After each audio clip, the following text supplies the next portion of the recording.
Good evening, New Bedford Guide. Chris Resendes back for the Chris Resendes Show. Special episode tonight. Two great guests. Three great guests. We have Mom here too. I had to drag her on. She wasn't too happy that I asked her to be on, but I think Mom's extremely important when it comes to what Manny and I are doing. Tonight we have our first Achiever of the Month. Something that Manny and I have really been excited to get going. It's taken a little longer than we wanted, but it is happening. It has started. We also have Dartmouth native, and he's got a lineage that you can't really make up. It's crazy, all the people he's related to in his ancestry. Jake Ventura, he's a candidate for Senate in state rep, in Norfolk, Bristol. We'll be talking to Jake today, or on the second segment. We're also in the mix between Jake, Manny, and I. We're going to have a serious conversation about civil discourse, especially online, when it comes to speaking politics and the way we have a real bad situation going on in our country right now. It seems like people that are friends can't even be friends online anymore. It's kind of bad. Manny and I discuss it quite often, and we're going to bring Jake in on this as well. And we're going to have a good little conversation about what it's like to talk about, the hot topics, guns, Republicans, Democrats, and all above. We'll get down to it. But without further ado, our great Achiever of the Month, the first one, the Honorable Kylia Bodden, How are you, ma'am? Good, how are you? All right. What we did was, Manny and I went through and we went back and we saw the students and kids in our region that we wanted to spotlight, and we wanted them to be recognized for what they do as citizens in our region. Now, Kylia did something that was near and dear to me. She, instead of birthday gifts, asked that people donated to the toy drive that Manny and I had put on this past Christmas. And we had her on the show already, but we didn't think that she got enough recognition for being so selfless and just being a positive influence and a driving force in our young community. Thank you so much for doing that. Has anything changed since you've been on the show? Well, at school, I won the director, so I'm going to be directing the play. Nice. That we're going to put on. I did a 5-week seminar with Mr. Van Gilbarg for STEAM. Now, what does that do? Well, we sang in front of the school about the purpose. Nice. Annie, how do you feel about this program? She's very shy. She's going to open up. So Kylia, I just thought it was amazing what you did, and as someone that works with kids and is involved in community myself, I see the need for the next generations to step up and be active and to inspire other kids and other youth. You have little brothers and sisters, and classmates and other people in your school. So, I just thought that you deserved all the credit possible. And, we talked about it a little bit outside, not just for yourself, but for your brothers and sisters coming up behind you, and hopefully they're inspired and other kids are inspired by your actions. It's always great to see, young people from the community just stepping up and doing what's right. And no one forced you to do it. You thought this was something that you wanted to do for yourself. So, I just want to thank you for that. It's always great to hear stories like yours, and you helped us out a lot this Christmas, and you helped those families out a lot, and you should be really proud. I know your parents are proud, your family's proud of you. Now, Mom didn't want to be on, but I dragged her on, and she needs to be recognized as well. I had a conversation that I kind of shared with them earlier that, with the new superintendent change and everything that's happening, and everybody's excited, we got a new guy, and I think he's going to be great. We'll actually probably have him on here, hopefully. He seems like a great guy. I've watched and read about him. But the main driving force behind the children are their families and the people around them. And you know, this just didn't happen. Kylie just wasn't a selfless, wonderful young woman that she is, just to say, hey, I'm just going to donate my birthday presents and, you know, nobody give me anything and give it to the poor people. That just didn't happen by mistake. It happened through mom. It happened through dad, you know. Don't laugh. It's true, you know. You deserve the credit.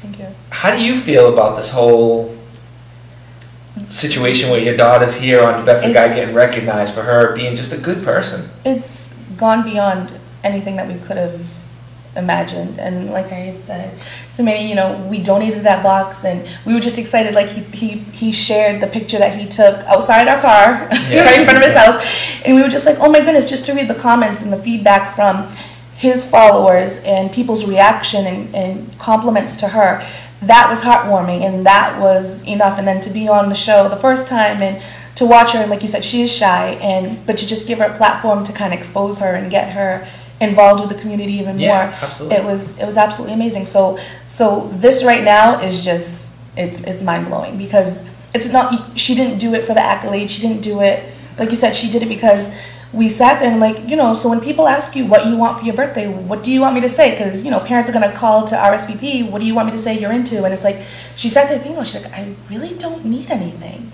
And for her to recognize how blessed she is at, you know, turning 10 years old, and to realize that, yes, you know, like these hurricanes were, you know, had just happened. Yeah. And so to realize that there were people out there that were less fortunate and that she could do something at a young age, it was just very impressive, and it made us proud. You already told us once, but what made you do that? What was the thought behind it when you said, hey, you know what, when mom asked me this question, what made you answer that? I wanted to help others. She wanted to help others. It's that simple. It's that simple. I mean, it really is something. From the mouths of babes, right? Yeah, I mean, you and I continuously talk about this. Like, what can we do to help inspire others to do good for the community? You've been doing it forever on a larger scale. I've been in the background, getting involved somewhat, but nothing like I have been lately. Teaming up with you has been the best thing. It's a blessing. Like, this is awesome to me. Like, I was like waking up, this was like game day for me, you know what I mean? Hey, that toy drive was awesome when it happened. I got so into it. You and I have been on the phone. Hey, I got this guy to sponsor. I got that guy to sponsor. You know, let's do this. And if everybody just did one nice thing and just was kind to people, it'd be amazing the change that we could have in this region. Solve a lot of the problems that we're talking about. Just compassion, just, you know, respect for people. You know, just, you know, I also wanted to mention, I happen to know Kalea's family. I didn't know that before. And I've known the Grace family forever, her uncles, and it takes a village. And, you know, through her doing this, I know it comes from the family everyone's around. It's parents, it's others, it's a community. Yeah. It's a community thing. And I think what we're doing and what we're trying to rebuild, especially with the youth, is rebuild our community. Rebuild the love that we have for the city and for others in the city. This is really, really important. And this is just the first step. Kalea is the first step, because, you know, in a couple of months, we're going to have another youth come in here and they're going to say, well, I saw Kalea do something, so that inspired me to go out and do something. And it's as easy as that. I get messages, I get texts from friends that have moved away from the area, and they're like, I'm inspired by you.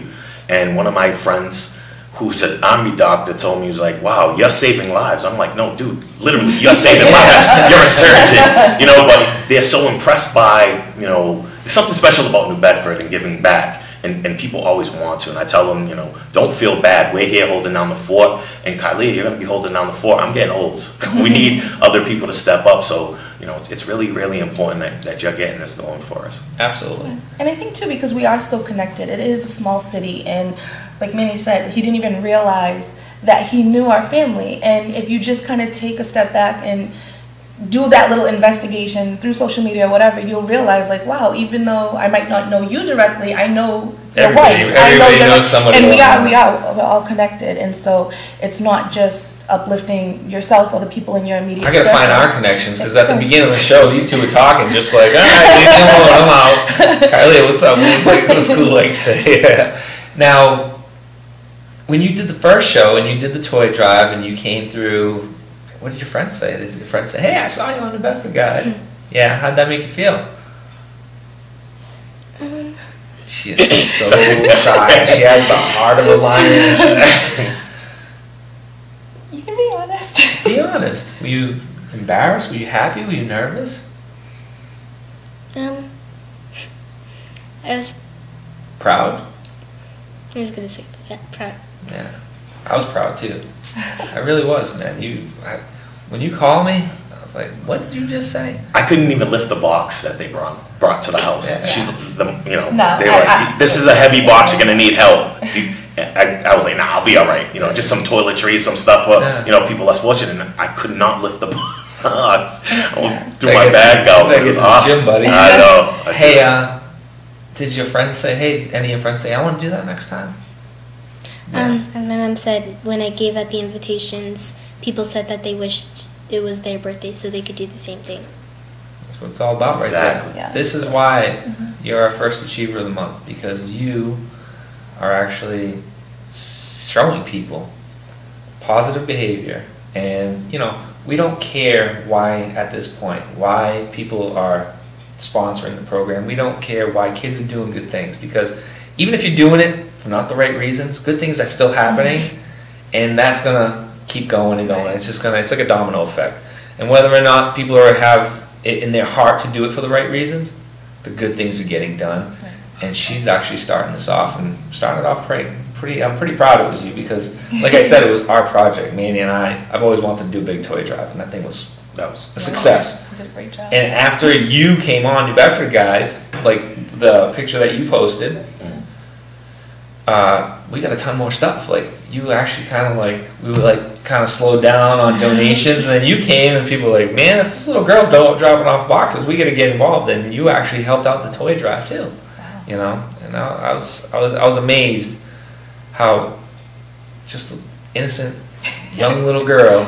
Exactly. But she's not going to be this quiet for much longer. No. You say she's shy. A couple more times on the Bedford Guy, she's going to be over here, Home, the she's a mic. completely different person. She'll be a regular on the Manny and Chris show. She'll say the Manny and Chris show. It's pretty much at this point the Manny and Chris show. I like when we put his name first. Manny and I presented her with this Achiever of the Month plaque. This is going to be the first of many. Our goal, sponsors out there, is to have a function at the end of the year.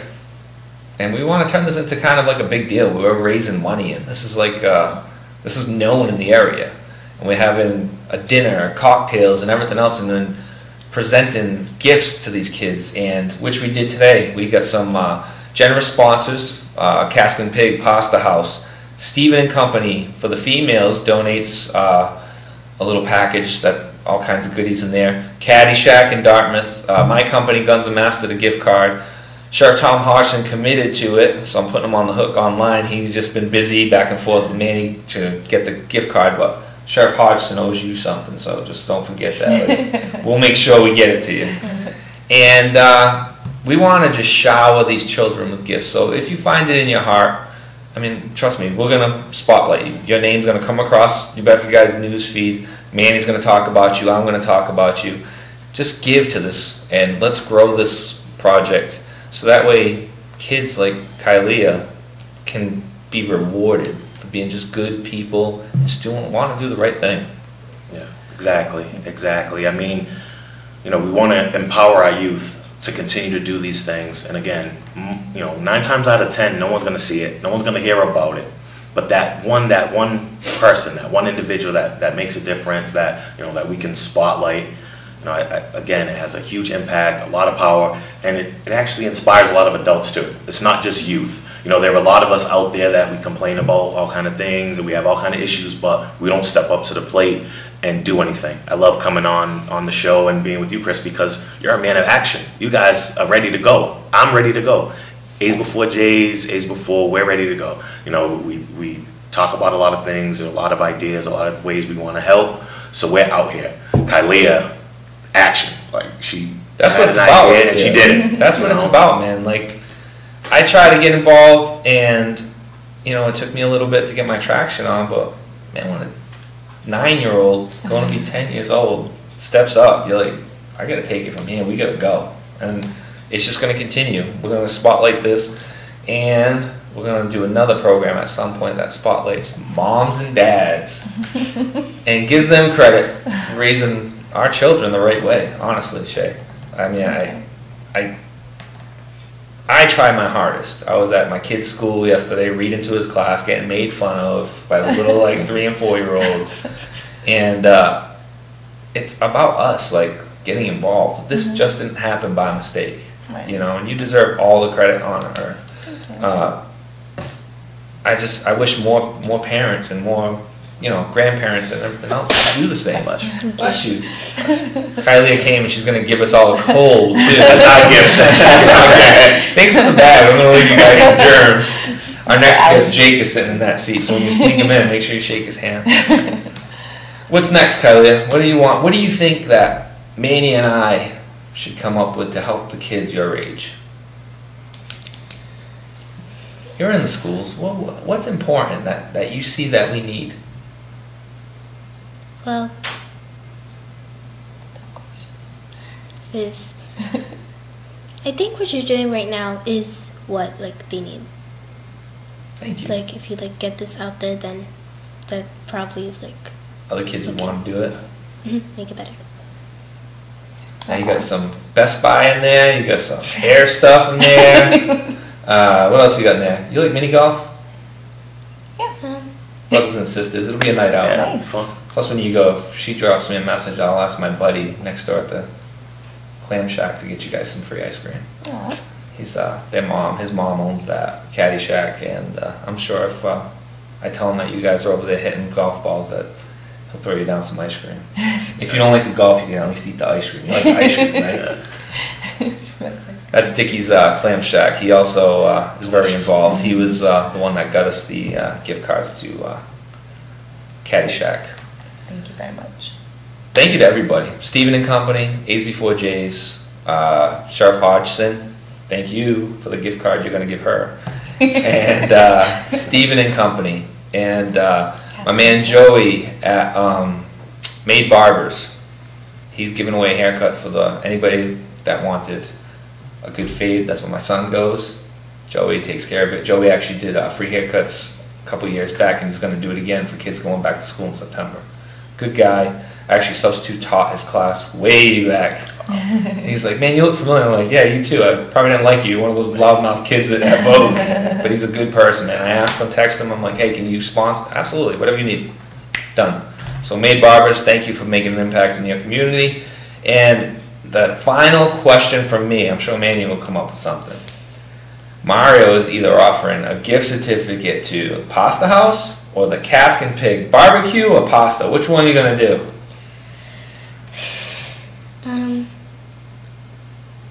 The Pasta House. Pasta House. Is that because Mom hinted at it earlier? You like pasta. Anything else you got anything else? No, I just, again, want to thank you guys for giving her this platform. And like she said, the invitation included like a little note asking people to donate instead of giving her a gift. So it really was a community effort. Like everyone who came without hesitation. I mean, there were some people that were like, you want socks and undergarments? Like, but it's something that you don't think about when, and she had mentioned it before, like when you donate clothes, you don't hand over those kinds of things, but there's still things that people need. Smart. If you've lost everything, you need those things. So we're just very grateful for the guests who contributed and for you guys, again, giving her this platform to be acknowledged. She gave herself this platform. So we didn't give her anything. I'm blessed to have her on our team now. You're number one, you know that, right? We're looking forward to it. Does this stay on your wall anywhere? Is this something important? You're going to go throw it on the shelf somewhere? It's something important. That's awesome. See, that makes it worth it right there, brother. It is. Okay. It is. I just got like choked up. I had a little 10-year-old telling me a little your signature plaque. on her wall. It's something, man. But I've made it, bro. Just think of the I made it. Yeah, Mom, I made it. Just think of the impact that it's having on you. Yeah, you know, and it really does. You start off and you think you have all the answers. Like, I started coaching and doing all these things. I'm like, I'm gonna teach these kids all kind of stuff, and they end up teaching you so much. And a lot of times, I think we should listen more to the youth and listen more to what they're telling us. Did you hear her answer? How simple it was. Exactly. Why do we have to make things so difficult when children can just break it down as simple as, hey, let's just be kind, just try and be nice. Wow, that's hard. Yeah. Why didn't we think of that? You know, Manny, anything else for these wonderful guests? It's the Manny Show, so you better step up the game, bro. No, Kylie, you know, I was gonna ask you, you know, to name one thing that you love about the city, because you know it's youth like you and people like you that make me love the city. You know, the people that are here make it a special place. So, you know, I just want to thank you, the Graces, and, you know, all these families in this community. You know, I truly love it. So just one thing that you love about New Bedford, one thing you love about your community. What were you saying today you wanted to buy when you were older? Because you love it so much. Oh. I wanted to buy a school and redo it and make it, like, better. Her house. She loves her school. What do you mean by better? That makes me curious, because I really think that we have all these people that are like trying to find these scientific reasons why this school needs this color paint and that color paint, but nobody really asks the kids. Yeah. What would make your school better?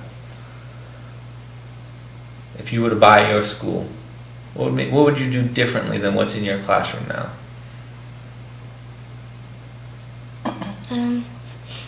Don't be shy. I know you know the answer. You were telling Mom all about it. Just talk to Mom about it. It makes it easier. What did you want to put your money into to improve?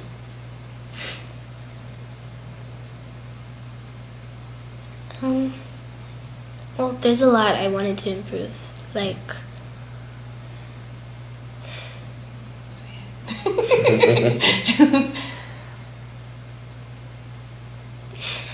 What is wrong with the school that you want to improve?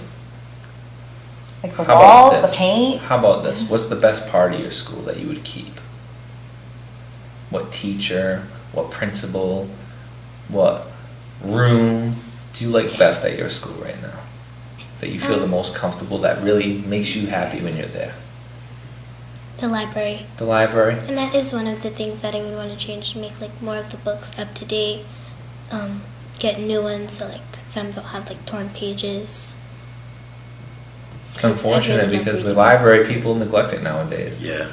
There's a lot of people you send them to a library and you're like, hey, go find me this book, and they don't know where to begin. You know, and it's sad because everything, I mean, we do have the internet, but God forbid something happened to the internet, people wouldn't even know what to do with an encyclopedia right now. Tough. Remember book reports? Right. And when we were in school, library was an actual activity. Like, Yes. it was scheduled in your week to Absolutely. take a trip to the library and take out books Are and they you still learn doing how to. that? You don't know the library. It's kind of like closed off. If your teacher allows you to go, right, you can kind of go, but it's not an elective. Like, it's not something that they do schedule, like gym and art and music. Like, we had a scheduled time. We went. Yeah. And you learned how to, like, Learn the through Dewey Decimal System. Dewey Decimal System. That's the one for today. Man. I loved the library when I was young. I loved it. It was fun. You'd find it and then you'd go look Yeah. and hunt. Like, you'd have to pull one book out to hold your space and Yeah. you have to put it back. You still yeah, we do don't know that? how to do that. Or do Some they have a things that get computer now to lost. find out, like, where the book is that you're looking for? You still do that. Yeah, the Dewey Decimal No. System. I mean, she... Somewhere right now, my librarian from elementary school is like, It is. We rely so heavily on technology. I mean, It's they were terrible. doing research one day, just real quick, and the teacher said, if you guys have your cell phones, take it out and, like, do a Google search. And I'm like, 10 years old, you don't go anywhere. You don't need a cell phone. She doesn't have a cell phone at 10 years old. But she was, like, the only person in her class Bam. who didn't. And Good, you don't need one. I'm like, you don't go anywhere without me. You don't Yeah. need a phone. Good call. So, Excellent, Mom. yeah, so I mean, she was the only one not able to do a Google search to. Don't feel left out. Feel empowered by that. Your mom's looking out for you, man. These things are the best and the worst things on earth. All in one. Yeah. All in one. Good job, Mom. I'm done with you for today. You're coming back, though. You're Maybe coming third time will back. be a charm. And then next time, you're gonna ask some questions. We're gonna have you as. We're gonna kick Manny out, and it's gonna be the Chris and Kylie. I almost kicked myself out. It's gonna be the Chris and Kylie show. You ready for that? Because I'm gonna start bringing back kid guests once in a while, hosts like I did before. I had Isaiah who kind of got a little bit punished, but we're gonna bring him back once in a while, and I want to have someone like you on. But you gotta come up with 2 good questions, and you can't be like Manny over there going, You gotta say it right. Wow. Thank you so much, Kylie, and congratulations. Thank you guys. Kylia Bodden, our #1 achiever of the month. She is the highlight of my month, of my season. And don't make sure you give out those passes to the right people. Don't take the wrong people with you to mini golf. Only the ones you love. Thanks again to our sponsors for making this happen.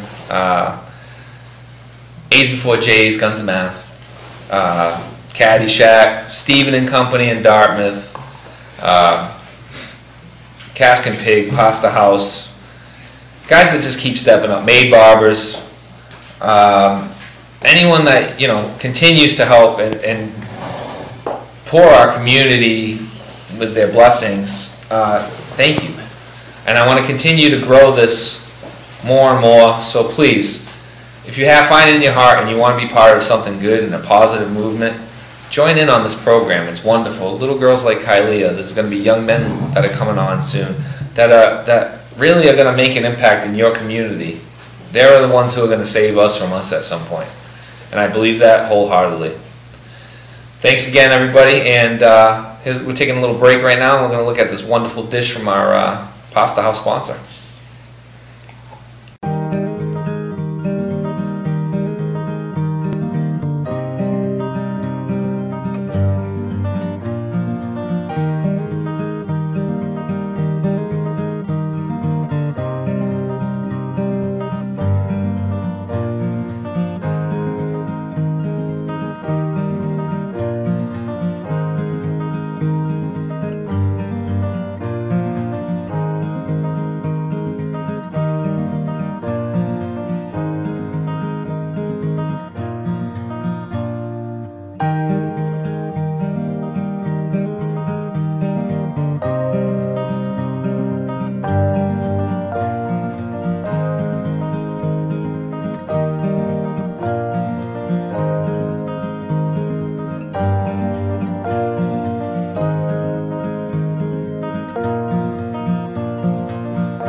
I was just drooling over here on that Pasta House dish. That's one of my favorite.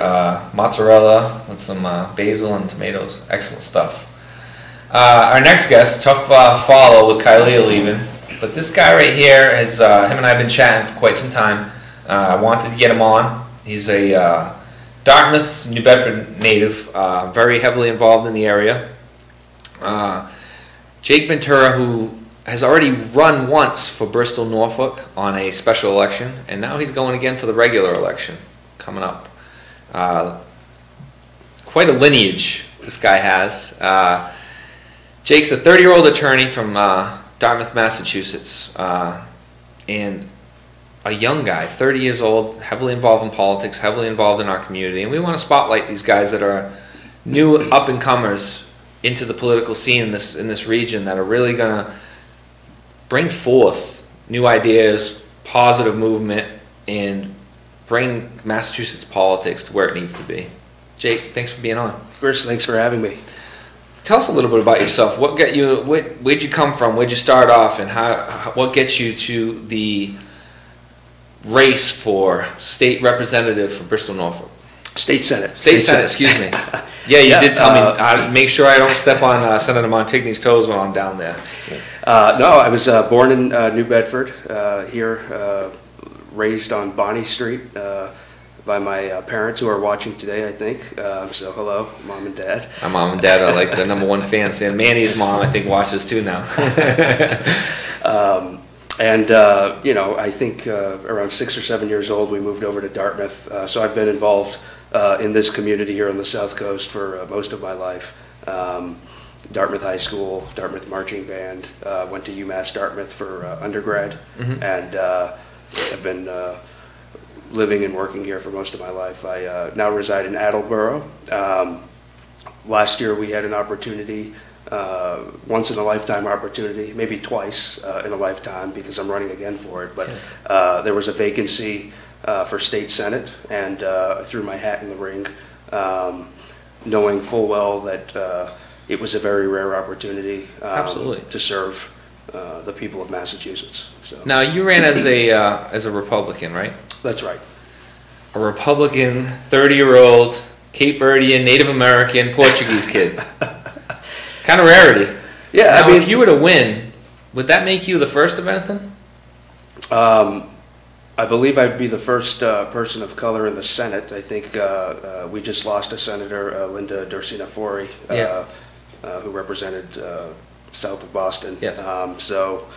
And I'd be the first Native American, I believe, in the Senate. I think in the history. That's amazing. There was one in Massachusetts. Yeah, I know. There was one Wampanoag member of my tribe. Forget his first name, Vanderhoop. Who are cousins of ours, who are from the island, Martha's Vineyard. He actually served in the House of Representatives over 100 years ago. So there has been at least one Native in the legislature, but I think I'd be the first in the Senate. In the Senate, that's right. That's amazing. You wouldn't think so, huh, Manny? No. How about Cape Verdeans? Do we have many Cape Verdeans? We have a few. Yeah, we do. I think we do. I know there was one out in Brockton. Yeah, and a good friend of mine, Vinny DiMacedo, as well. Yes. So we have a few, and if elected, would look forward to joining the Black Caucus, which exists, and I look forward to creating the Native American Caucus, which does not exist. Does not exist. Member one. And we cannot forget the Portuguese Caucus, which is actually very strong. It is pretty strong. I did read about it when I was researching. Yeah, very friendly, and have worked with most of those folks in that caucus as well. So.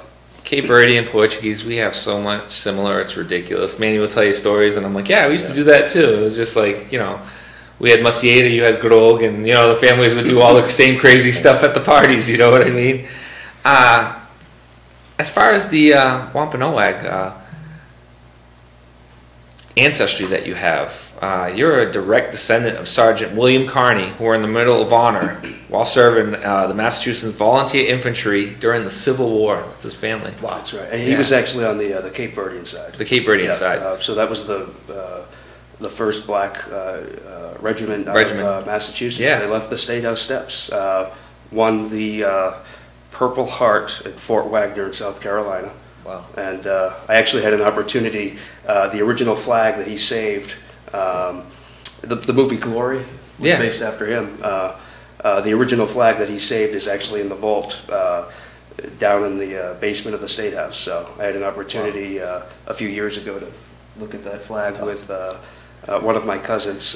When I did the research for Jake, it was just like, wow, this dude is like related to everybody and is everybody. Well, and our first achiever from Carney Academy. Yeah, Carney Academy. Direct correlation right there. Good call. Good catch. We have a lot of history here in the South Coast, though. We definitely should do. Be proud of. So. Some of the platforms that you're running on. Let's get to the meat of this. You and I discussed it. Something I've been pushing a lot on is opioids and public safety. That's right. I've had numerous people on, whether it's the sheriff talking about the opioid issue, whether it's recovering addicts, parents of lost loved ones due to overdose, all down the line, daughters. We need a strong plan in Massachusetts. It seems like we're kind of turning things around here, but what new ideas and fresh ideas do you bring to the table that, hey, we need to vote for this guy because he's really going to help out our region in terms of the opioid crisis? Right. Yeah. I don't think I have produced anything that's out of the box and revolutionary, quite frankly, in terms of policy. I can speak to the governor's proposal. I believe it was in 2016. We're starting to see those numbers now trickle in, and I think we've seen a dip in opioid-related overdoses. And I would continue to support his legislation. I know there's new legislation being formed that would require folks who are recipients of emergency services to stay under care for 72 hours. There are some issues. You are for that, or you're against it? There are some issues that need to be ironed out with that in terms of due process. But the fact is, and the science, from what I have read and based on what I've heard from the governor's office, it is pretty effective in treating those folks so they don't become repeat incidents. Yeah, well, I had talked about this. I touched upon it briefly with the sheriff, I think, a couple interviews ago with him. I'm all about constitutional rights and just to lock somebody up based on, saving their life. But if my brother were running the streets or my son or whoever, any loved one, lock them up.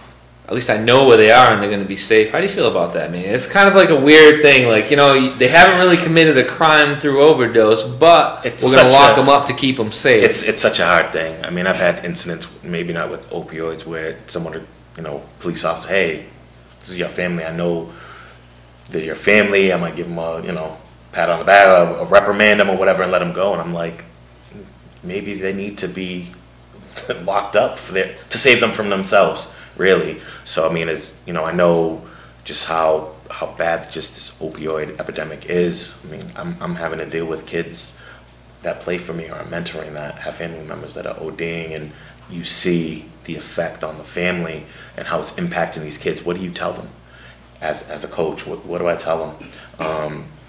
So it's a tough thing to know, you know, what's right. I mean, you basically got to save them from themselves, I think. You know. At this point, I'm kind of leaning towards that on the 72-hour. Yeah. You know, hey, we're going to try to help them. There's nothing that's going to beat long-term care, and that's something I think we need to see grow in Massachusetts. The sheriff and I have discussed maybe turning more jails into real mental health detox facilities rather than prisons.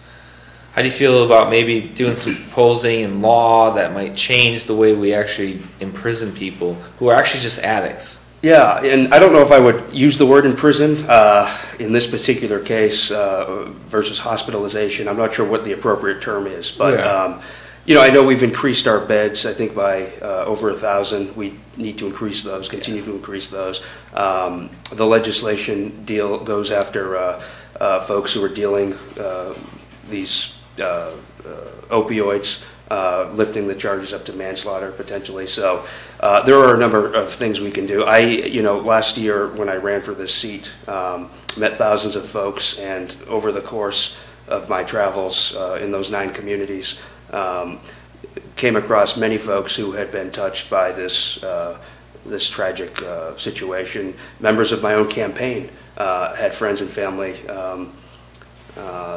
who had to deal with this, and that was only in the course of 4 months, up in New Hampshire, down here in Massachusetts. So it is, you know, we need to really look at every solution that's proposed, and really...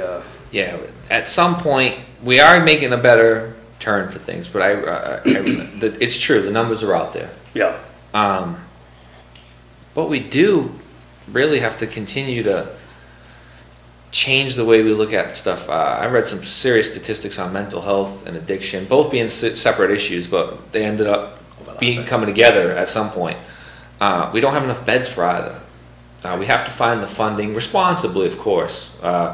You know, I'm about having a balanced budget and, of course, all that stuff. We'll get into that a little bit in a minute, but if we're going to spend money on jailing these people, let's spend money on helping others. Like, you know, figure out, do through legislation, you know, hey, why don't we remand you to the care of the Department of Substance Abuse or whatever, that, you know, public mental health, or, you know, Department of Public Health, rather than the Department of Corrections. Quick question, since it's the Manny and Chris show.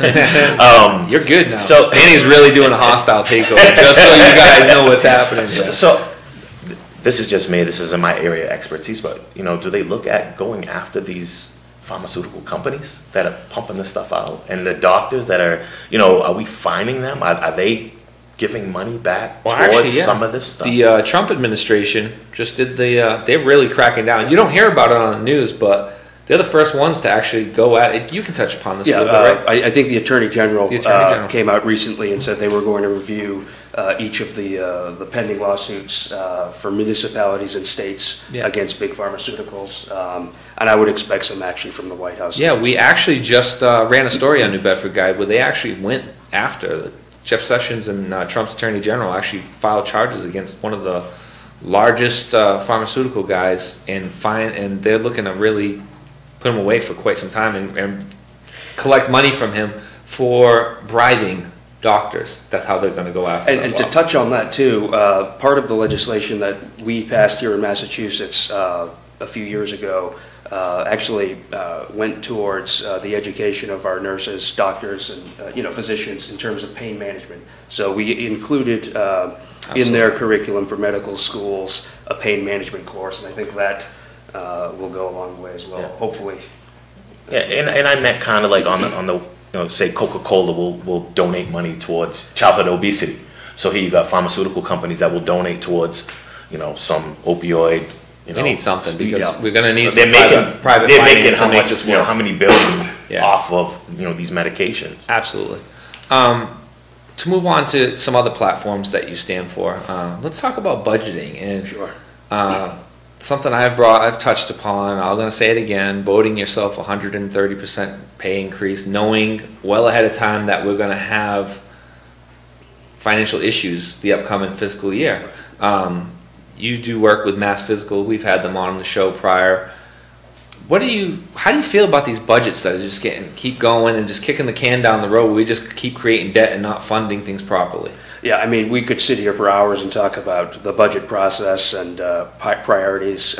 Last year, the legislature found it to be a priority to give themselves a pay increase, yet they couldn't even take a vote on having our annual sales tax holiday, for example. Now, while the pay increases are probably a very small portion of our $40 billion budget, it's symbolic. It's symbolic, exactly. And the folks I've talked to in my district, it's one of the big ones that really agitate people. So absolutely. Is there something that you really find that we're funding that you'd like to maybe push if you were to be elected to? Yeah. Let's clean this up. We shouldn't really be spending this much money on this or this much money on that. Right. So I've in the past have reviewed the entire state budget. It's 300 plus pages. It took me 6 hours to skim. The legislature, each chamber had only 3 hours to vote on it, the final product. So people don't know what's in. A lot of people don't. But across the board, every single agency, every single department, under Governor Baker, we have seen some reforms to start cleaning up the budget. We have a lot more work to go. One of the things I've talked about with our sheriff, Tom Hodgson, over at Bristol County, he has a management accountability system in place in which every day he will meet with his top supervisors and staff, and they review daily budgets and comparisons, input versus output, what we're spending our money on at the Bristol County Jail. He's doing this daily? Daily, yeah. Wow. Whether it's maintenance, food cost, electricity, energy cost, if we implemented something like that on a agency by agency basis, I would guess you would save millions. And that's just internal efficiencies. How do you make government more efficient? In terms of structural changes, mass health is a huge issue. It's over 40% of the state budget. Yeah, we've discussed that on the show. And it's growing.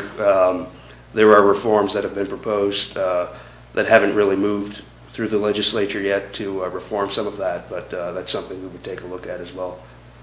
Now, you mentioned Governor Baker quite a few times. He's kind of a popular guy.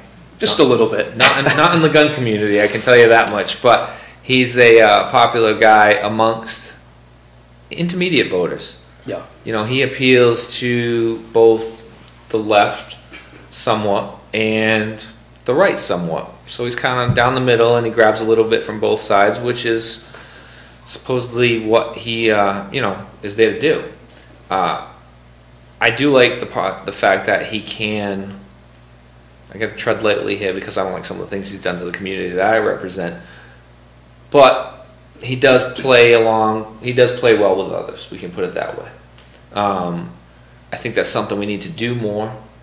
Something that you seem like you have a good relationship with him, and you used to work for Seekonk's senator or State Representative Howitt. Some of the lessons you learned through him and Governor Baker and what you would do similar to them if you were elected to kind of get stuff done and get less partisan. Yeah, and it goes to this point we've been talking about.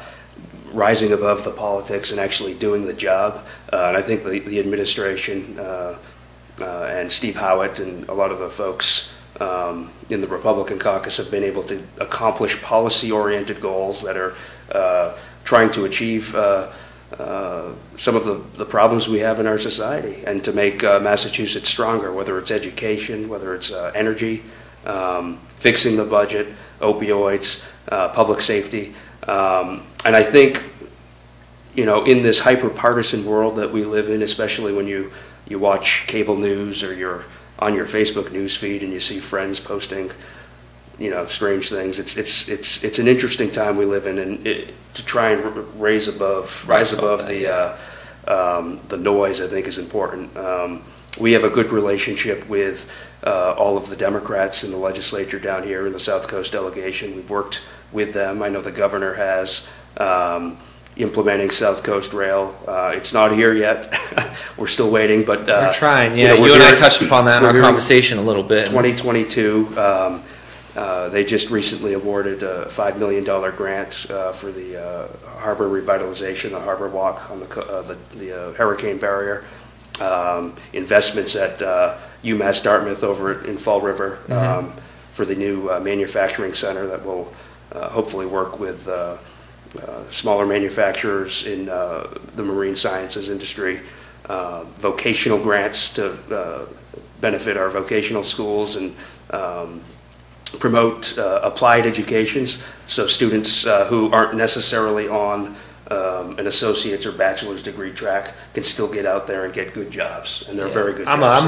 I think that we need to bring vocational schools back to the forefront in this country. We have a ton of people with zero real life skills and a bunch of pieces of paper that say that, you know, I don't want to crap on anybody's degree, so I won't do that, but because they worked for it and they earned it and they deserve whatever they got. But in terms of real life usage, some of the stuff kids are graduating with is a lot of debt and nothing to bring to the table in the real world. There's no real life education. There's no more of that. They've taken them out of schools, and it's really, kids are missing out. It's standardization. That's something I want to touch upon. Is really taken away from education. The standardization. You got to get this many points, and this many kids got to push through here, and you got to do that many. It's a formula, and you're treating every kid as if they're the same. Yeah. Especially in a community like New Bedford, where that's not the case. What's your stance on it? I mean, we just, in New Bedford last night, got a new superintendent. Big news. We had one of the most controversial superintendents resign, so we're replacing her with Superintendent Anderson, if he does sign his contract, which I'm sure he will. How do you feel about the standardization of schools, and as if elected, what platform will you take? Like, how will you help change that? Because I don't think that you're nodding your head, and I think you're with us. We need to change what's going on. You know, first of all, I've met so many teachers and students over the course of my previous and this campaign, and that's where we start. I think talking to our students and teachers, the people who are on the front lines. I think you discussed it with your previous guest.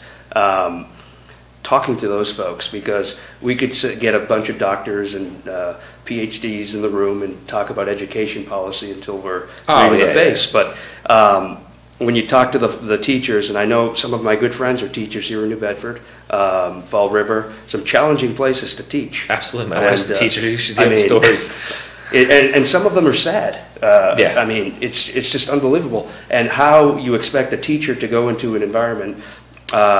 It seems like, especially in our more urban areas in Massachusetts, we are expecting our teachers to be therapists, nutritionists, parents in many cases. So it is a challenge when you're talking about public policy. One of the things that I'm looking to do is, first of all, working with, in a bipartisan manner when elected, at reforming the foundation budget, the education budget. For local aid in our municipalities. People always talk about changing it. It hasn't happened yet. You want to push that? Yeah, I mean, we need to push that. You have discrepancies across municipalities for funding, and we need to look at the formula. Part of the problem with that formula, the education formula, is that nobody understands it. I've tried to understand it. I don't understand it. I don't know a single legislator who understands it. So people are just voting on stuff that... Yeah, and so, I think funding is a critical component to our education, but you mentioned it. Standardized testing is an issue. I think ultimately we need to let our teachers teach. Absolutely. And not necessarily teach to a test. And how do we balance that with keeping high standards? And it's an interesting question. I think it's played out nationwide, our education policy. Absolutely. But at least what I'd like to focus on in the immediate term is working at addressing the foundation budget. Foundation budget. Got it, Manny? I mean, I think educationally, I think we need to go back to what we were talking about building the community, where the parents, the teachers, administrators, the students, they're all on the same page. It seems like, a child does bad in school, the parents are blaming the teachers are blaming administration's blaming, it's no one's working together and for what's most important, and that's educating our children and our youth. So, there's just that huge break, there's like the meme where, 1960, parents come in, they're holding a report card and they're yelling at the kid and not the teacher. Yeah. 2000, whatever, they're yelling at the teacher. Like you said, it's just a difficult environment, and we got to kind of get back to that community approach. It takes a team, it takes mentors and coaches and everybody to kind of fill in all these cracks and make sure these kids are getting what they need. And, more times than not, they're not getting those things. Absolutely. Right, and it's interesting. We as a state rank #1 in the nation, and we've consistently done that in math and science and literacy. But we're only as good as our poorest schools in our poorest areas, and that's an issue. I'm fortunate my district has some great schools, a lot of suburban communities, but I hear the stories. I've got some good friends who are teachers in urban areas, and it is something that we need to certainly address. Now, New Bedford, you touched upon the rail. You are going to serve Bristol, Norfolk, which is the northern part of the county, but being one of the urban areas in Bristol County, Fall River, New Bedford, which New Bedford Guide serves, we have Fall River Guide as well. You've worked on, you touched upon the rail. You've also been you've been involved with the waterfront. What are some of the things that you see that maybe if you were elected, hey, my constituents in my region will really benefit if New Bedford does A, B, and C? We got the wind project coming in. That's right. We have the #1 port in America. We have a lot going on down here, and it seems like New Bedford gets a bad rap, but I think we have the nucleus. We just need a little more. What does someone like you say, hey, if New Bedford survives and really becomes something special, my constituents can benefit from it? Absolutely, and I have constituents in my district who work here in the South Coast as well. So we are interwoven, even though we're in different Senate districts. Yes. So I would be representing Rehoboth and Seekonk, and the gateway city of Attleboro as well, which has similar issues. Yes. To Fall River, New Bedford, Taunton. For New Bedford, I am a proponent of the wind project. I think it's a great opportunity for New Bedford to be a staging ground for manufacturing, partnering with our local universities in that regard and manufacturers. When it comes to energy, our energy portfolio, we are leading the nation in carbon emissions, if we want to talk about the environment. And while we continue to become less and less dependent on our natural gas, we're looking towards solar, hydropower, and wind, and I think New Bedford would be a perfect place for that. Rail, again, it's been a long... Oh gosh, we were kids and talking about this rail. We are now finally starting to see things come to fruition. 2022 is the date they've said, so let's hold them to it. Yeah, hopefully. And that would be the route that connects Fall River and New Bedford through Taunton up to Middleborough, I believe. Yeah. So I think it's a 90-minute hit. Which to me that sounds a little long, but if you look at our congestion on the roads, 24, 140. It would help. I commuted to Boston for years, and let me tell you, you would do the train. It's brutal. It takes it's a whole lifestyle. Like the train is a little bit different. I wasn't a train guy. We did like a van, like a van pool type thing, and you get to know the people, and it's a little more comfortable. But traffic just seems to be getting worse. I got out at the right time.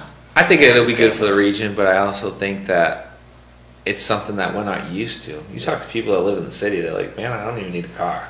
Exactly. Maybe at some point, you know, it can grow and expand a little bit where the train stops in Dartmouth from New Bedford and, you know, hey, we get downtown using this train or whatever. You know what I mean? I think there's always room for expansion. I think it's infrastructure is always important, and it keeps the communities tied in together, and it'll be a benefit. I'm going to throw this out there, and the proponents of South Coast Rail down here may not like it, but one of the things I think it's missing, if you look at the map, it goes through Taunton and it forks to Fall River, New Bedford. If we want to have a true rail system that helps the South Coast economy, we need to link New Bedford and Fall River too. I've looked at the rail lines. I don't know if it's practical, but maybe a trolley service. I know years ago we had a trolley service. Yeah. If you want to have a true South Coast network, right? Not all roads lead to Boston. And if you want to have development, I think east to west is something we should look at too in the future. But let's get this rail first. Absolutely. We touched upon a few things, Jake. We're running up against the clock. I want to have a separate segment after this that we had already discussed about some civil discourse amongst friends, family, and politicians in general. But first, I want to give you the opportunity. You came all this way to talk to us. You and I have been going back and forth with scheduling. Tell us why Dartmouth, New Bedford native Jake Ventura should be the next senator from Bristol, Norfolk. Yeah.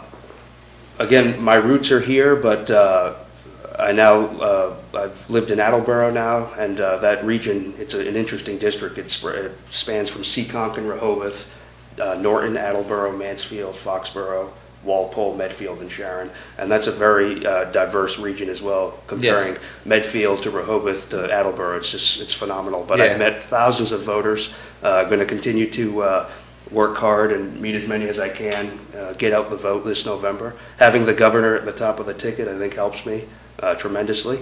And ultimately, I'm trying to make Massachusetts a better place for our families to grow a business, to work, get an education. And it's the simple things. You know, if you focus on the policy, like we said before, the politics doesn't matter. People care about solutions, safer communities, stronger communities, better schools, better roads. These are the practical things that I care about, and I have experience in doing it, and I have experience working with both sides of the aisle here in Massachusetts. So now you're a young guy. I believe in term limits. So if you got in at 30, are you going to be one of those guys that's 50 and just dried out and doesn't show up to work and doesn't call back their constituents anymore? No. I'm not talking about you, but if you think I'm talking about you, I probably am. Are you going to be that guy 20 years from now? No, absolutely not. I am only 30. I've had about 10 years of experience in the government and politics, but I'm also an attorney, and I believe in a citizen legislature. You go, you try and make a difference, and once you stop making a difference or you can't, you're ineffective, it's probably time to move on. I haven't put a number on it, but I think 4 terms, 5 terms. If I could make it that, if I could last that long. We're going to drive Manny crazy with this, but Christian Farland and I are actually going to get it on the ballot this year. In New Bedford for term limits. Term limits. He did the mayoral term that's right. this past year, and he spearheaded that. And him and I disagreed on it. I thought it should have been 2 years where you're just continuously running against yourself. Right. It's like you're campaigning from day one with 2 years. 4 years, you could take a break for 2 years and start campaigning again. That's right. And I didn't believe in that, but Christian had his reasons, and that vote won. And now guess what? 2 guys that didn't get along are now getting together. I'm not saying didn't get along, didn't agree on a certain ballot item. And we're going to introduce term limits this year. The New Bedford Election Commissioner. Thank you. I'll have to write that up and get that on the ballot. Thank you for that. Good luck. But it's kind of a segue to what I want to finish the show off with. And that's just people from different places, different skin tones, different backgrounds, different age groups, getting along, especially on Facebook. This is a Facebook-based live segment show, whatever you want to call it. I don't even know what podcast people call it, but we're having issues. I mean, you shared tonight's show, and there was a comment, and I've gone back and forth with her on New Bedford politics thing. She doesn't realize this, but I remember her from growing up. Like, we went to school together. I don't know if she caught on to it or not, but I did. I was like, man, I went to school with this girl. And it seems like and I've been part of it as well. I catch myself once in a while getting a little excited and kind of pushing the point, and then you poke and you prod. But I feel like nothing's really getting accomplished these days online or even in politics in general. And I think Trump's had a lot to do with it. Although we had a lot of it with Obama too, you know what I mean? There was a ton of memes going on when he was out there. So people that, get over Trump. Well, I mean, there were a lot of people that didn't get over Obama either. And the words bigot, racist get thrown out. I mean, you and I spoke. You are Cape Verdean descent, Native American descent. He was accused of being a racist because he was a Republican. I don't know if you want to touch upon that at all. Yeah, I mean, try to ignore the noise. And last year in my special election, the Massachusetts Democrat Party really threw everything at us because we were on the verge of winning. And they threw everything at us. I remember being on Facebook and scrolling and seeing ads of me and the president and me and Charlie Baker, and they did it, and they've done it again to other candidates because they're Republican. Dean Tran, who was Asian American. Yeah, he was a refugee from Asia, and they did it to him, and he won. So at the end of the day, you have to try and ignore the noise. I think most people, my constituents, they see through that. Yeah. And they know what's real and what's not, and you just try and focus on public policy, like I've been saying from the beginning, trying to solve problems for people. Yeah. We have a lot of problems in this country, in this state, that we could continue to make improvements on. And rather than infighting. Yeah, we're not going to get there by throwing names or scoring cheap political points. And it's tough. You have to just keep your head down and have a thick skin, because it can be tough. I sit here and I have my views, and I voted for Obama in 2008. And I was kind of disappointed because my main reason for voting for him was I was sick of regime change. Iraq, and seeing kids coming home blown up to pieces over something that's nothing to do with us, you know what I mean? And Obama said, we're going to get the troops out, we're going to bring them home. And then he doubled down and he ended up bombing 7 countries while he was in for 8 years. So I'm like, well, if we're going to do that, then I'd rather not spend money and my other things that I thought political-wise that were more important at the time, constitutional rights and this and that, and he said the Patriot Act overreach, and then he doubled down on that as well and actually made it worse. So a lot of the promises were there. So I went back and I've gone more towards the right, as most people know. Manny, you come from an in-law family that's pretty hard trenched. A great family, by the way. It's funny for me because I am who I am. I grew up in a city. I have my views. And, my in-laws, people assume when I got my job as election commissioner because my in-laws were Republican that I was Republican, and I'm not. But they're the most amazing people on the planet. I love them to death. They're just great people. You and I talk about it all the time. Ultimately, we're just here for the kids and to do what's right. What Kylea had said earlier about just doing something nice for people and just being cognizant of it. We don't have to agree all the time. And ultimately, like you've said in the past, we all want the same things, but we just have a different way of getting there. Yeah. And that doesn't mean our way is wrong or my way is right, your way is wrong. And, I've actually promised my wife I'm not going to, comment on Facebook anymore. I'm passionate about kids. I've been through a lot of things. I think people respect me. They respect my opinion. So sometimes I'll post, things that touch some hot topics about race, about stuff, but it's never trying to pull anyone just to my side, but just open up everyone's worldview. Because, sometimes I'm not thinking a certain way. Yeah. And someone might say, well, have you looked at it from this angle?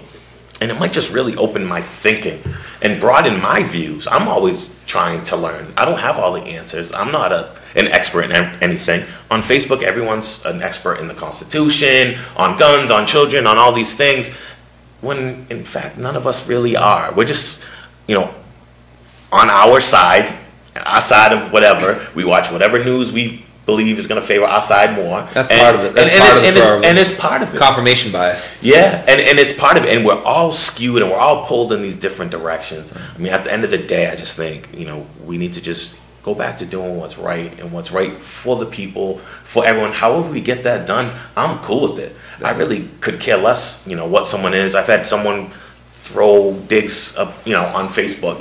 We got into a discourse about, you know, the youth walking out, oh, just make sure you count all the Republican votes. I'm like, dude, I could care less who you vote for as long as you vote. That's my job. Yeah. You know, and I process, and my office processes the votes right. You know, just vote. You know, only 25% did in this last election. Now, you know, so that's the thing. He brings up a funny point. Do you find yourself lowering your fees as an attorney since there are so many lawyers now on Facebook? Oh man. I'm not. No, but I will tell you.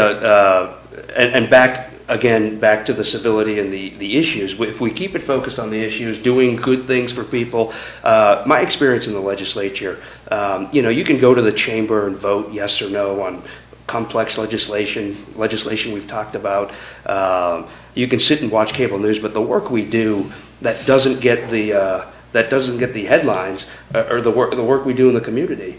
You know, I've worked in Seekonk, Rehoboth, and Norton for the past several years for Representative Howitt. The work, you know, obtaining a ramp for a senior citizen to get up the stairs in their house, or a disabled veteran who was living in his van, getting him public housing in Seekonk. Helping a child maintain their mass health because they have a disability. Those are the things that touch people, that impact people in the communities the most. Working for community buildings. You know, the sheriff does a great job with his inmates, painting buildings. Yeah, he's always out, and a lot of people don't see it in this region, but he does a lot of work out in your district, northern. I think they embrace him more out there, and you know what? They're reaping the benefits of it. I see him all the time at schools out that way, Norton, and just the past storms. He was out there on a Sunday. Yeah, get the crew out there right away and get a school cleaned up. Yeah, I've met him outside of that realm, and he's just a great guy. I coach his grandson, and he loves what I do. There's no politics. It's, hey, you're a great influence on my grandson. That's it. Just the person. You know, just focus on those things, the things that are really important. Yeah. When I talk to people, yes, I have my views. Yes, I lean a certain way. I'm a dad. I'm a husband. I'm a son. I want good schools, good roads, so my truck doesn't get beat up all the time and I don't have to replace ball joints and rear ends and front ends. I want my public safety officials to be compensated well, so that way they can go to work and be on their job and not have to worry about working 3-4 extra shifts a week and then getting tired and not performing their duty correctly. I want them to treat individuals with respect, and sometimes when you're tired and you're not getting the proper tools and rest, a cop has a stressful job, man, as it is, and if they're not sleeping because they're not getting compensated correctly and they got to work 20 hours extra a week to get paid enough for their families, people got to look at that stuff too. I want them to be in good shape. And I want our schools. You know, my wife's a teacher in New Bedford. We don't live in New Bedford right now, but, you know, I want my kids where they go to school. I want that. We all want the same. I want it to be safe. I don't want my kids getting gunned down. I don't want, you know, we all want the same stuff. We do. You know, oh, Chris, you're a gun guy. You're part of the problem. No, I'm not part of the problem. I'm okay with background checks. I'm okay with school security. I mean, we did a segment, and nobody even batted an eye. I had school committee member John Oliveira on last week. The superintendent just released her budget. I actually cut the clip, and I'm like, this is going to make some noise. Not even a blip. They haven't even asked in New Bedford for extra security at the schools in the new budget. These are things that, you know, we have to make noise about, but we all want it together. We all want to do the same thing. We all want to accomplish the same thing. He wants Theo to be safe, playing ball, going to the park, not having to worry about it. Hey, I want to make some money, have a good economy so my investments grow, so my kids can go to college. I want that too. You know, and just because you vote a certain way and I vote a certain way, we can still get along. You and I, this is our second, and we're just going to continue to do stuff like, all right, what cake we putting on? Manny and I, Christian Farland, all different guys, all different backgrounds, all want the same thing. We want to join forces, get good things going, Achiever of the Month, toy drives, whatever drives, A's before J's. We're here to do it. And guess what? We're just different guys, different political backgrounds, same results that we want.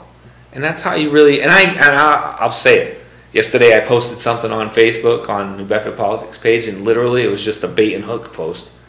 And I wanted to get people angry, and I did. And then I'm like, and they're like, you're so bad, you're horrible. And they didn't realize that the main goal of it was, well, if I'm so bad, why don't you watch tomorrow? Yeah. Yeah, so, you know what I mean? It was kind of a touchy post, but my main goal was to kind of trigger people, kind of like what you do sometimes. You do it in a different fashion. You're less controversial. I'm more of the edgy stuff. I like talking about some hot button topics. I mean, they're out there. There are, issues of race. There are issues of, child safety and what the youth coming together and marching and being empowered. Those are topics. But again, I'm in a tough spot because, I am a public figure. And like I said, people, I think, respect my opinion. And hey, if something like this could happen to Manny, and he's a pretty stand-up guy, then it can happen to somebody else. I want people to just realize that these things are happening. No, not everyone's always playing a race card. No, not everyone is always against, what have you. It's just hard. It's just hard. So, in order to continue doing the good works that we do, I'm just going to try to insulate myself from that. Still have opinions. Again, I'm not one to insult people and stuff like that. I just like opening people's minds up to a little bit, maybe a different perspective, a different view. Because like you said, we've all grew up in different homes, different communities. We've seen things differently. We've had different experiences. That all drives how we feel and which side we lean on. Yeah. And that changes over time too. Absolutely. It changes. It definitely changes. I mean, Jake, you're a multicultural individual as they come. Yeah. Before I knew who you were and I was doing research and we discussed it, like, without coming out and saying it, I was like, what is this dude? Honestly, And I get it. Look, I had the opportunity to visit 12,000 households last summer, in the dead of the summer. It was an interesting experience through Rehoboth, Seekonk, all the way up to Medfield. And when you meet that many people at their doorstep and you knock on their door, first of all, they think you're selling solar panels or religion. Fake gas guys. Once you get past that and you start talking to people about what drives them, it's the same issues we've talked about. And when you're face to face with someone, whether they're on the far right or the far left or somewhere in the middle, you can have civil conversations with people. And I got to tell you, it was an experience of a lifetime meeting that many people, because you do see correlations of concerns that transcend political parties, that transcend race or sex or age. For the most part, everybody's down the middle. For the most part, we all, you find the extremes on the right, and even I dude, you gotta chill out. And I'm like, and I kind of like, I'm feeling you a little bit, but you're kind of crazy, man. You're not gonna appeal to anybody. We endorsed a candidate for Attorney General, Guns and Mass did, and the reason why we endorsed him wasn't because he was a better gun guy. It was because his appeal, we felt in our heart, could reach out to a larger portion of the population. He could touch the left of center people.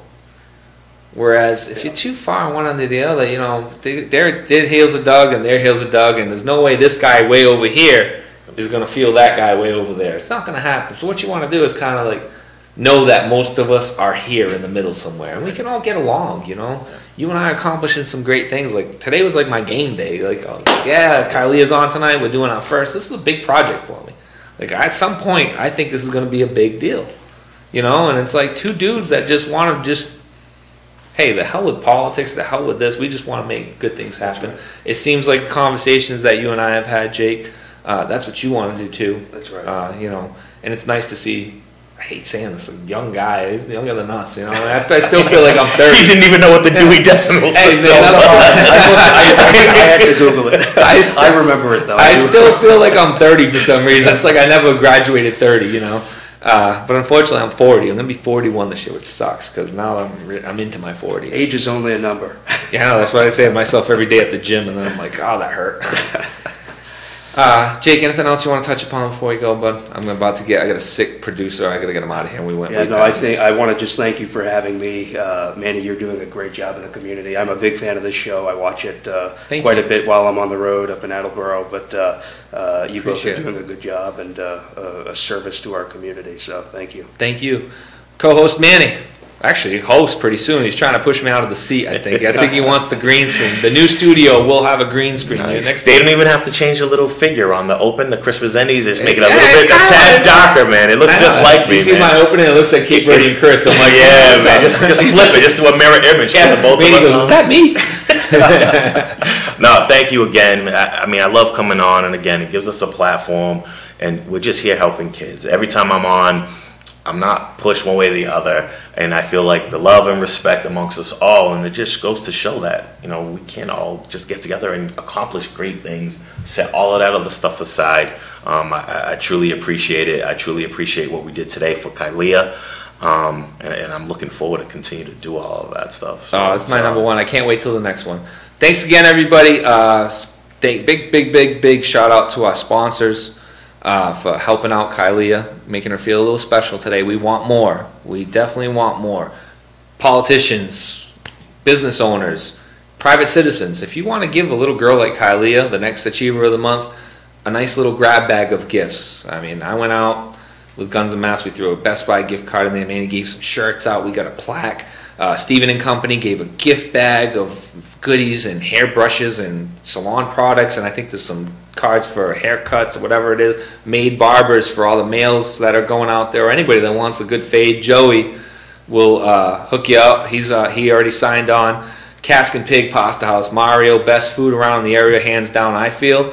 And he's always giving to the community. There's not one time I've gone to Mario for something where he's not like, yeah, whatever. Yeah, what do you need?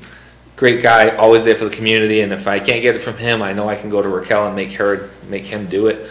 Thank you, Raquel, for being the woman there and always telling us what to do. And she's like the driving force. Mario's like the pit bull, but Raquel's in the background twisting. Caddyshack in Dartmouth, and Richie from Dickie's Clam Shack. Thank you so much. Appreciate everybody. God bless everybody. I'm going to do it tonight. I'm not going to get into any arguments on New Bedford Politics page. Hope all y'all watched and realized that I'm not just a bad guy that likes to pick and prod at you guys. It's just something to get you guys motivated and talking. It gets edgy sometimes, but know at the end of the day that I just want the best for our community. I keep doing these shows, and my main motivation is to help one person each episode, and I think we did that tonight. There's a kid that watched Kylia receive her bag, and he said, I want to be the next Achiever of the Month. There's somebody watching that says, I want to be the next Jake Ventura and make a difference and serve in my community. And there's someone that Manny has touched, I guarantee it, in a fashion where he's helped them, whether it's mentoring through A's Before J's or just on the court in general, and you talk to them for 5 minutes. I want to be that person too. We all do. And I want someone to, every episode, leave the Chris Resendes Show and say, he helped me out tonight.